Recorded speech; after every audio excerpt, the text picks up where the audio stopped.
Good morning friends. আজ সকাল সকাল উঠেই আমরা স্নান সেরে বেরিয়ে পড়েছি গোবিন্দের মন্দিরে যাওয়ার জন্য।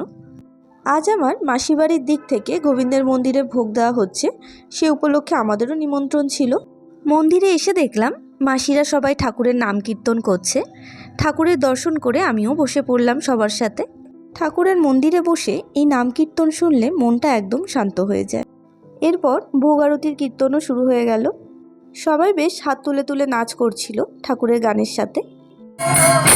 আজ রাধা গোবিন্দকে খুব সুন্দর করে সাজানো হয়েছে। তোমরাও সবাই ভোগ দর্শন করো। কথায় আছে ভোগ দর্শনে নাকি দুর্ভোগ কাটে।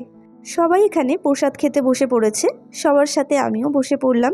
প্রথমেই 3-4 রকমের তরকারি দিয়ে দিয়েছে, এরপরে চলে এলো ডাল।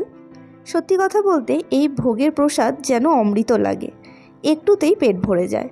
তোমাদের কার কার এই প্রসাদ খেতে ভালো লাগে আমাকে কমেন্ট করে জানিও।